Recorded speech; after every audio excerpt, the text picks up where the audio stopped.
Alors, est-ce que tu vois le point rouge là?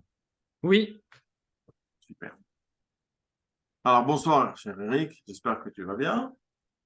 Baruch Nous, Hashem.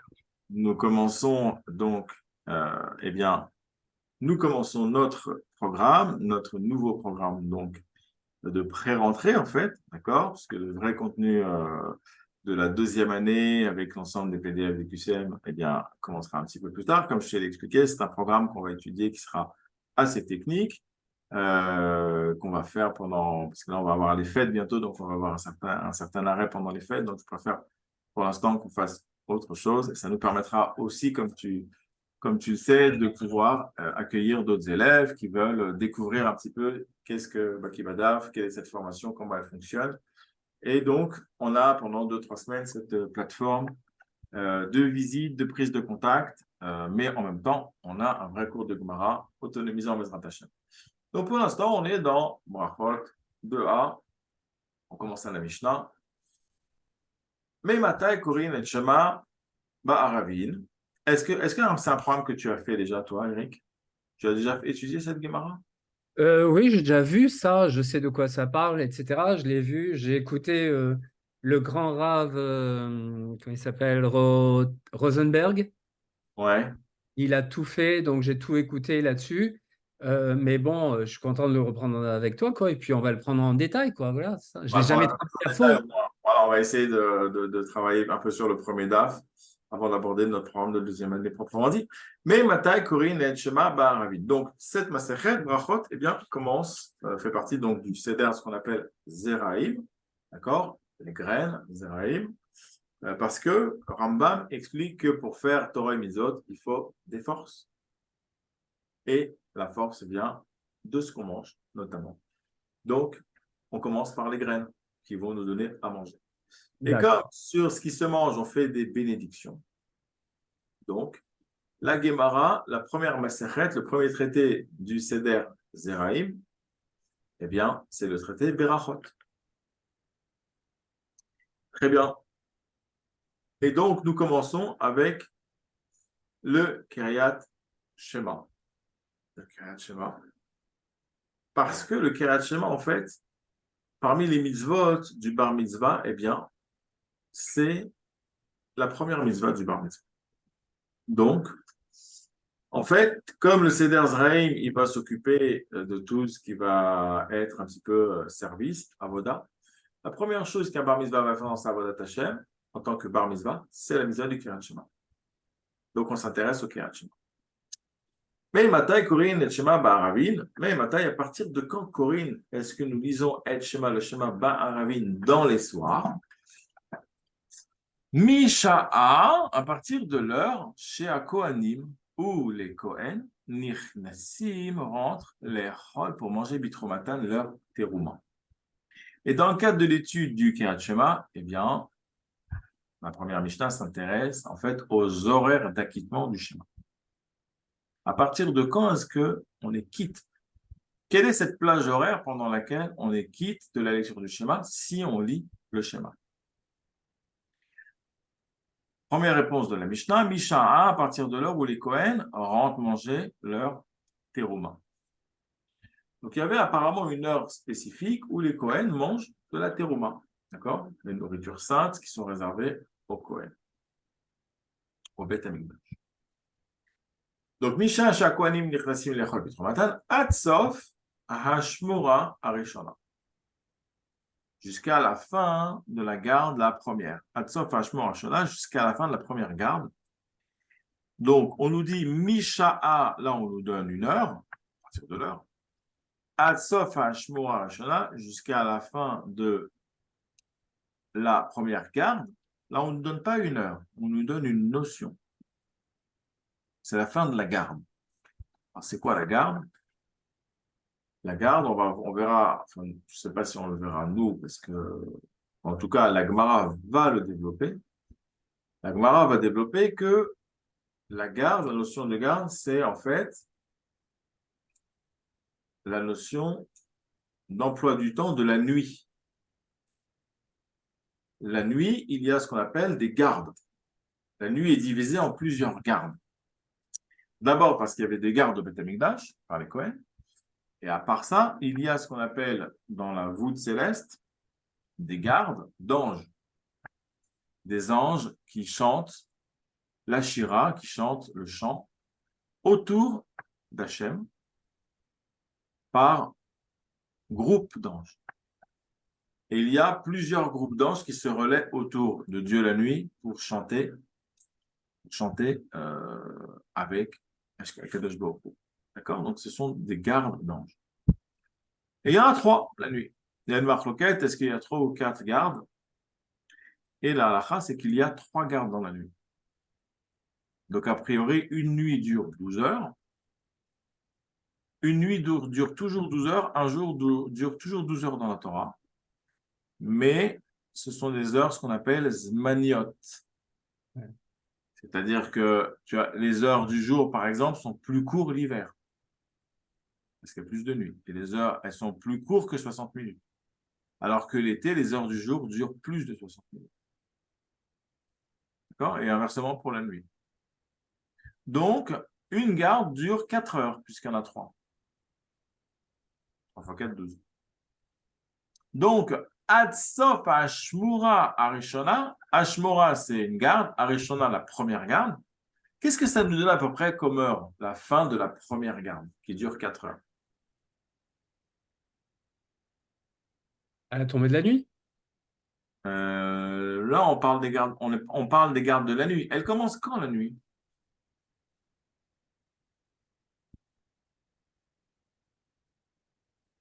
Tzat Koravim? Voilà. Donc, la première garde qui dure 4 heures, ça serait 4 heures Zmaniot. Après, 7 à Koravim.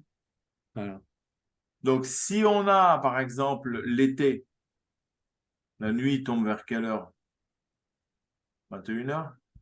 22 heures même en France, des fois. En France, c'est jusqu'à 23 heures, ça peut durer. Voilà. Tu rajoutes 4 heures Zmaniot de la nuit. C'est des nuits, c'est des heures qui sont courtes. Parce Ouais. que c'est des heures qui font peut-être 40 minutes, 45 minutes. Ouais, c'est ça. Donc l'été, ça nous donnerait, après 23 heures, 4 fois 45 minutes, ça fait 4 fois 4, 16, 4 fois 5, 20, 180 minutes. Ça ferait donc 3 heures réelles après 23 heures. Donc ça nous ferait 2 heures du matin.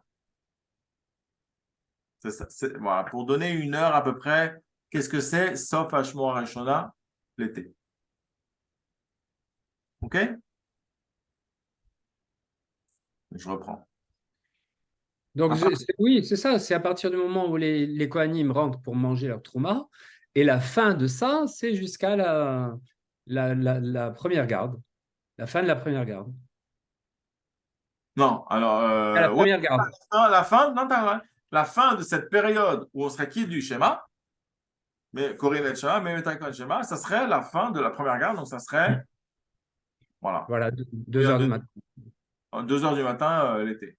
Voilà, très bien. L'hiver, on va dire l'hiver, au cœur de l'hiver, décembre, janvier, l'heure, 7 heures du soir, à peu près. 7h, 7h30 du soir, il fait nuit. Ouais. Tu rajoutes 1h20 fois 3, à peu près 1h15, Non, 1h20. moi, j'avais été directement parce que des fois, voilà, l'entrée de Shabbat, elle est vers 5 heures de l'après-midi, quoi, tu vois, Ah oui, 4h30. en hiver, en France, c'est à 5h l'après-midi des fois. Ok, Ah oui, bah ouais, ouais. ouais, donc tu rajoutes 3 heures 40, 3h60, donc 4 heures. Tu rajoutes 4 heures. Donc Donc jusqu'à 21 heures, quoi, en fait. Ouais. 22 heures à peu près, ouais. 22 heures comme ça serait à la fin de la première garde. D'accord. Très bien. Asaf Hashmo Rishona, Divrei Rabbi Eliezer. Donc on voit, ça, ce sont d'après les paroles de Rabbi Eliezer. D'accord, Divrei Rabbi Eliezer. Vachachamim Omrim, et les sages disent, Atratsot. Atratzot. Donc, eux, les sages, ils font un chidouche sur quelle partie de cette plage horaire d'équipement? Sur le Misha'a ou sur le Hatsof? Atsof. Hatsof, la fin, ça ne serait pas la fin de Shmoa Rishona, ça serait la moitié Atratsot. de la nuit. Très bien. Rabban Gamliel Omer, Ad Sheyahale Amud HaShachar. Donc, Rabban Il va Gamliel, lui, plus loin, lui. il a plus loin, ouais, exactement. Il dit jusqu'à l'aube.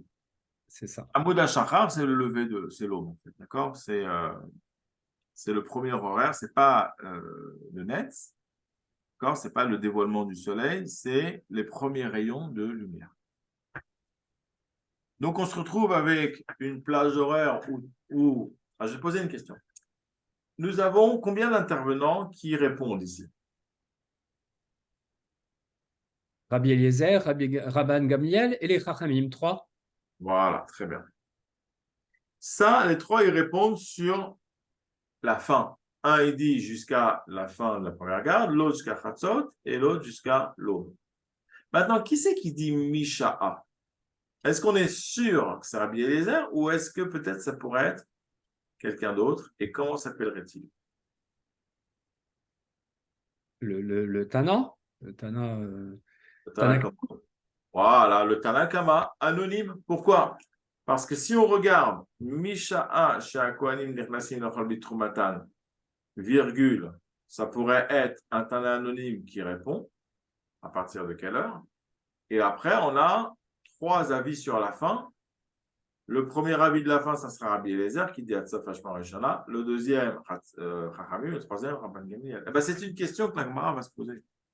C'est pas évident qu'ici, quand on dit à partir de l'heure des Cohen jusqu'à la fin de la première garde, selon les paroles de Rabbi Eliezer, c'est pas évident que le à partir soit en facteur avec le Hatzaf Hashma Rishana, facteur de Rabbi Eliezer. C'est pas évident. La Gemara va se poser la question de savoir qui se cache derrière ce Tana potentiellement anonyme qui répond Misha'a. Très bien.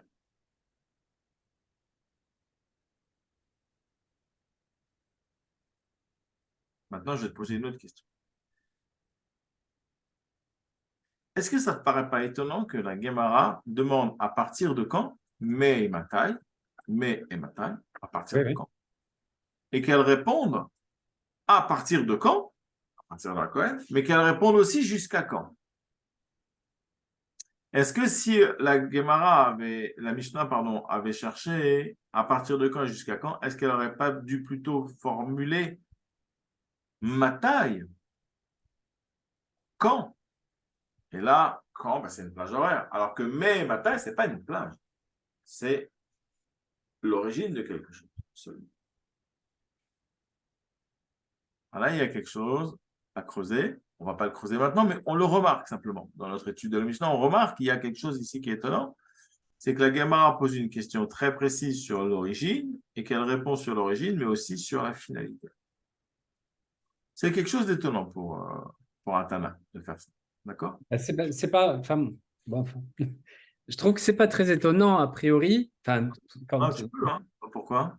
pourquoi? Parce que il faut savoir le début d'une mitzvah pour pouvoir se dépêcher de la faire. Donc, on est obligé de savoir, attention, avant, tu peux pas, mais à partir de ce moment-là, tu peux. Donc, si tu veux être dans le zèle de la mitzvah, c'est à partir de ce moment-là, pas avant.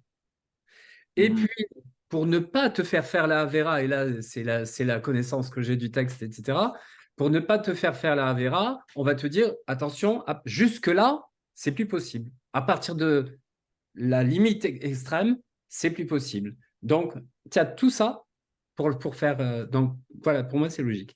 Parce que c'est très grave. C'est une mitzvah très grave. Très bien. D'accord. Bien fait. On a bien fait. Alors, qu'est-ce qu'on a après? Alors, on a fait cette première partie. On va déjà aborder un petit peu les rachis. Puisque c'est notre niveau, nous sommes en deuxième année, deuxième niveau. Premier niveau, donc base fondamentale. D'accord? Deuxième niveau, complément des bases fondamentales. Donc, base fondamentale, le premier niveau, c'est plutôt dans tout ce qui va être Mishnah, Braïta, Tosefta et un certain nombre de choses sur Mikri, Nafta, tout ce qui va concerner un petit peu ces Yesodot, ces notions fondamentales. Dans la deuxième année, donc sans les rachis, dans la deuxième année, on va déjà aborder plus la structure et la fonction de l'enquête, du corps de la Gemara, l'enquête talmudique proprement dite, ainsi qu'on va systématiquement s'imprégner des Tosfot. Ce n'est pas vous qui allez les faire, c'est surtout moi, mais vous allez voir comment ça fonctionne. Dans la deuxième partie de l'année, vous commencerez à apprendre à les lire un petit peu pour vous familiariser, sachant que la troisième année dans Baki Bada, c'est vraiment l'année de la spécialisation dans les Rashi. Très bien. Alors, je lis.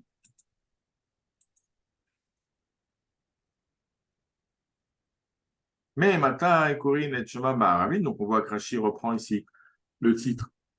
Dans le titre, pardon, il reprend la question. Misha Shakoanim Nirnasin Lachal Trumata, et pas que la question, il reprend aussi la première réponse. Et on sait que dans Rashi, déjà, il y a une règle très importante, c'est que le titre, il est atomique au niveau de sa précision. Si Rashi a choisi cet encadrement-là, c'est pour nous dire, c'est sur ça exclusivement, de ce mot-là à ce mot-là, qu'il veut apporter quelque chose de nouveau dans son commentaire. Donc Rashi s'intéresse à la question et à la première réponse. Kohanim, Shenit Meu, Vetavlu, Veheriv, Shimshan, Vehigia Itam, Leechol, Bitrouma. On va relire avec moi. Et vous, en replay aussi, vous pouvez relire avec moi. On y va, Eric. Kohanim, Kohanim, Shenit Meu, Shenit Meu, Vetavlu, Tavlu, Veheriv, Eriv, Shimshan, Shimshan, Vehigia Veigia, Itam, Itam, Leechol, Leechol, Bitrouma. et Trouma. Très bien. Alors, on y va, on va traduire gentiment. Kohanim, des Kohen, chez Nitmeu, qui se sont rendus tamés. Vetavlou, Et ils et se ils ont sont. fait la Tevila, Vilain. ils se sont trempés au milieu. Hein. Vehe'eriv, et il est venu se coucher, Erev, le coucher du soleil. Shimshan, Shemesh, Shelahen, leur soleil. Et D'accord. leur soleil à ces Kohen est venu se coucher. Vehigia et est arrivé. Le Est temps. Leur temps. le temps de eux. Leur Voilà. temps. Et c'est la M. Les Echol de manger. Bi teruma dans leur teruma. Donc, non, pas dans leur teruma, de la teruma. Très bon. D'accord. Ok. Des Kohen qui s'étaient impurifiés et qui ont fait la Tevila pour se purifier. Et leur soleil, pourquoi leur soleil, on va chercher, s'est couché. Et alors est venu pour eux, c'est-à-dire leur temps, donc pour eux, le moment de manger de la terouma. Donc on voit bien dans ce Rashi qu'il y a une séquence avec des étapes très nettes. C'est rythmé par ce vav. Des Kohen, Tamé, et qui ont fait la tvila. Et leur soleil est venu se coucher. Et alors est arrivé le moment de la terouma. Donc, on part d'un premier état, on passe par deux étapes, on arrive à un nouvel état. Alors, premier état, des Kohen impurs. Premier état. On passe par une séquence de deux étapes. L'Advila, premièrement, le coucher du soleil, deuxièmement. Et on arrive au nouvel état. C'est quoi? C'est le moment de la troumba. Donc, on passe d'un Kohen tamé pour lequel c'est interdit les chayav mita. Un Kohen tamé qui mange de la trouma, il est chayav mita. Ouais. On passe d'un Kohen tamé qui a l'interdiction de manger de la terouma à un Kohen pur qui a l'autorisation de la terouma. Et entre les deux, on a deux étapes, la tevila et le coucher du soleil. Ça, c'est ce que nous dit Rashi. On n'a pas encore compris ce qu'il apporte. Comment on fait, Eric? Est-ce que tu te souviens un petit peu pour comprendre ce qu'il apporte dans la Soudia? Tu t'en souviens ou on n'a pas vu ça encore? Possible qu'on n'ait pas vu. Hein. Je me rappelle pas. Alors, c'est possible qu'on n'ait pas vu encore. Je te pose une question piège, je vais faire. Il est méchant, le Raph, pour la rentrée. Hein. Je pose des questions pièges maintenant, attention. Alors, on va regarder en fait, on va s'intéresser de plus près à ce que Rachi commente au cœur du texte. On regarde. Quand on lit maintenant cette partie-là, sans. Alors, attends, c'est quoi que je voulais faire, c'est ça plutôt. Quand on lit cette partie-là, sans le Rachi. Ça, c'est ce que Rachi commente.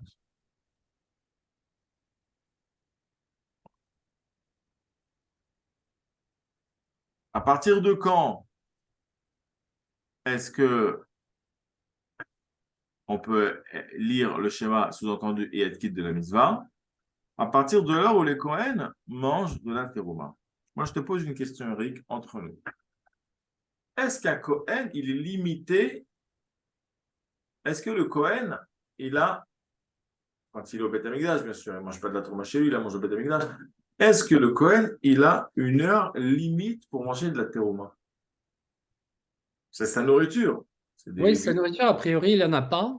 Il n'y a pas d'heure limite. Il a faim, il mange. Je veux dire, il n'y a pas une heure de trouma et une heure pas de trouma. Ça n'existe pas.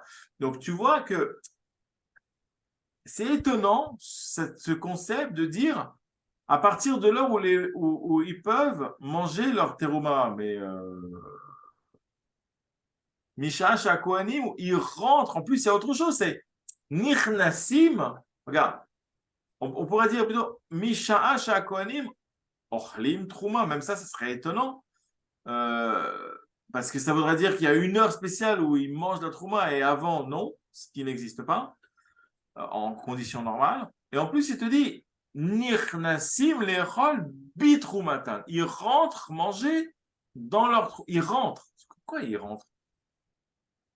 Ils rentrent. Ils peuvent manger de la Trouma dehors. C'est ils rentrent ou ils arrivent? Non, Nirnasim, ils À rentrent. Nirnasim, ouais. Les Ikanes. Alors, justement, j'ai appris de mon Rav, de Rav Hamou, Zatzal, que ce bête-là, justement, euh, c'est pour dire justement qu'ils rentrent dans le cadre de la troupe. Parce qu'ils sont hors cadre. C'est ce que Rachid nous explique. C'est qu'en fait, en étant tamés, ils ne sont pas dans le cadre autorisé de la teroma. Et Rachid, il nous dit, c'est quoi ces Cohen qui de nouveau rentrent dans le cadre de pouvoir manger de la teroma. Et c'est pour ça que c'est un horaire spécial, en fait. C'est qu'en étant tamés, ils doivent passer par un processus de purification qui s'appelle Tevila plus coucher du soleil. Et à la fin du coucher du soleil, il y aura toute une marloquette. Est-ce que c'est juste avant, à la fin de la Shkia, un peu avant Tzatekoravim? Est-ce que c'est après Tzatekoravim? Il y aura une grande marloquette au Rachid Tosfot sur ça, on verra. Je ne sais pas si on la verra, mais en tout cas, sache-le. Et donc, en fait, cette fin du coucher du soleil, la halakha, c'est que la fin du coucher du soleil, en fait, c'est Tzatekoravim, d'accord? Cette fin du coucher du soleil, c'est ça l'heure où les Kohen sont de nouveau autorisés à manger la trouma parce que à la fin de la journée, ils ont fait la dvila et qu'ils ont attendu le coucher du soleil. Ce sont les deux conditions que Rachid nous dévoile pour qu'un Kohen tamé soit de nouveau pur pour manger de la terouma. Et donc, c'est ça en fait qu'il y a dans la Mishnah, c'est que Rashi, par son commentaire, répond à une question qu'on a quand on lit la Mishnah, mais je ne comprends pas. Un Kohen, il mange de la trouma quand il veut. Oui, sauf quand il est tamé, il doit attendre d'être allé à la Dvila et le coucher du soleil pour de nouveau manger la trouma. Donc, il y a un horaire pour un Kohen tamé qui s'appelle « Je retourne dans le cadre à la chik d'autorisation de la trouma ». Et cet horaire-là, c'est l'heure à partir duquel, même à Taïkohen Shema Barabin, on peut être quitte du schéma si on lit à partir de cette heure-là. Donc, Rashi nous éclaire vraiment sur un point, c'est qu'en fait, sans Rashi, on ne peut pas comprendre de pourquoi un Cohen, de quoi on parle, qu'il n'a pas l'autorisation de manger de la trouma ou qu'il faut attendre pour qu'il puisse manger. C'est quoi cette histoire? C'est bizarre. Ouais, ouais. Tu veux essayer de le relire vite fait? Oui.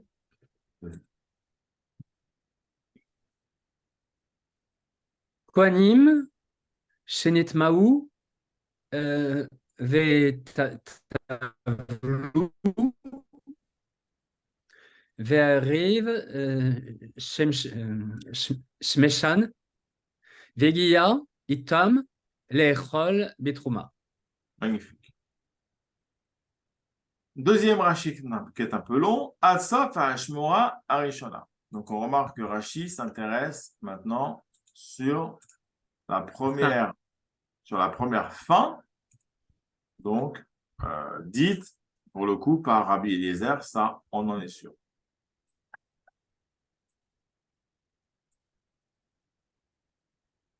On va le lire ensemble.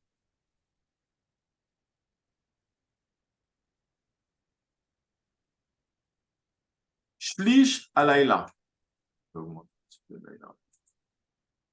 Un tiers de la nuit?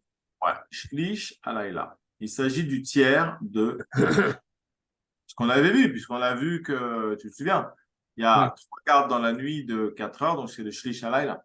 Shlish alayla, kedem efaresh, bigmara. Je t'ai raté pendant 30 secondes, là, tiens, ça a coupé. Ah ouais? Je t'ai raté pendant 30 secondes. 30 secondes, c'est beaucoup 30 secondes. 15 peut-être. Parce qu'entre-temps, j'ai eu le temps d'aller au café, aux toilettes, j'ai appelé ma femme, enfin. Oui, Shlish alayla. Alors, Shlish alayla, le tiers de la nuit. Kedem efaresh bigmara. Comme ça sera expliqué dans la Gemara d'Af Gimel Amud Aleph, page au feuillet 3a. Ou Misham ve'elach, ou Misham, mais à partir de là-bas, ve'elach, et ensuite, Avar Zman, il est passé le temps, des lo mikretu, qui ne s'appelle plus Zman Shriva, un temps du coucher. Velo karinan be, beshor becha. Velo karinan, et nous l'appelons pas à son propos. Nous ne lui appliquons plus la définition de beshor becha. Tu sais, veshinantam levenecha, vedibarta bam, ça c'est le cas de Shema. Veshinantam levenecha, tu enseigneras à tes enfants. Vedibarta bam, tu en parleras. Veshiftera, vevetera, velachtera, valerer, beshor becha, ufku mecha. Donc, quand est-ce qu'on a l'habitude de dire Shema? Beshor becha, à ton coucher, ufku mecha, et à ton. Donc, le beshor becha de la Torah, qu'on applique à cette période pour s'acquitter du schéma, il dit lo karinan be. On peut pas l'appeler. On n'applique plus à cette période après le shlish. Je reprends, regarde. Shlish alayla. Donc Rashi nous dit le stop Hashmora Ishana, c'est le shlish alayla. C'est-à-dire que quand Rabbi Eliezer dit ad sof Hashmora Ishana, il faut entendre ad shlish alayla. Comme ça s'explique dans la Gemara plus tard. Ou Misham Vela, et à partir de là et ensuite, c'est-à-dire à partir du shlish alayla, après le premier tiers de la nuit, Avar Zman, il est passé le temps du schéma, des lo mikre, tout, car ça ne s'appelle plus Zman Shriva, un temps de Shriva, ou de Shkiva. Velo karinan be beshor becha. Et on n'applique plus, après le premier tiers de la nuit, le terme de la Torah qui définit l'heure d'acquittement, beshor becha. Umi kame achi. Umi kame, ça veut dire auparavant. Umi kame achi, et avant cela, avant ainsi, nami lozman shkiva. Ça n'est pas non plus un temps de coucher. Avant le tiers de la nuit, c'est pas un temps de coucher, on est en plein jour. Lefi char, c'est la raison pour laquelle Akore kodem lechen, celui qui lit le schéma avant lachen, avant ainsi, c'est-à-dire avant le shlish alayla, lo yatsa yede chovato. Lo yatsa, il n'a pas été acquitté yede chovato de son obligation. Donc Rashi nous fait un premier round où il nous explique ce que dit Rabbi Eliezer, c'est le shlish alayla, pendant lequel Meimatai Korin et Baravin, eh bien c'est là qu'on est quitte du schéma. Après l'heure, c'est plus l'heure. Après le shlish alayla, ça n'est plus un temps de shriva parce que lo karinan be beshor becha, on n'applique pas le pasuk de la Torah de beshor becha. Avant, ça n'est pas non plus un zman de shkiva. Lefichar, c'est la raison pour laquelle celui qui lit avant ou après n'est pas quitte de son obligation. Celui qui lit avant, il dit Akore kodem lachem. Imken, si c'est ainsi, à la lumière de ce qu'on vient d'expliquer, dit Rashi, Lama korin ota bebet knesset. Pourquoi y a-t-il certaines personnes qui lisent le Kriyat Shema au Bet Knesset, sous-entendu avant cette fameuse heure du coucher, avant ce fameux tiers de la nuit, Kedel la hamod bitfila, afin de se tenir dans la prière, mitor, divrei Torah, afin de se présenter à la prière de la tfila du soir, de l'Arvit, mitor, divrei Torah, en ayant dit des divrei Torah. Comme on fait Ashrei avant la prière de Mincha, eh bien, on ferait le Kriyat Shema du soir avant la prière d'Arvit, même si on est en plein jour. Kedé, la mode, ouais, ve'achitania, et ainsi il enseigne dans une braïta, achitania bibraïta, bebrachot Yerushalmi, dans la Masechet de Talmud de Yerushalmi. Les fichar, c'est la raison pour laquelle, certains disent les fikar, on préfère dire les fichar, c'est plus au niveau des règles de Dikdouk.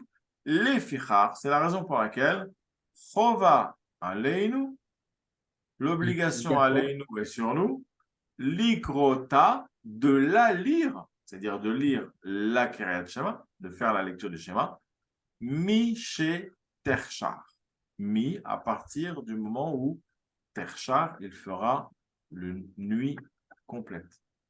Le Chosher Gamour. D'accord? Et c'est la halacha.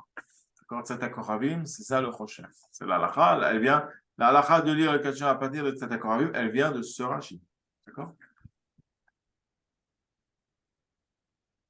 Donc, là, on a juste expliqué ce que dit Rashi. On n'a pas encore vu ce qu'il apporte.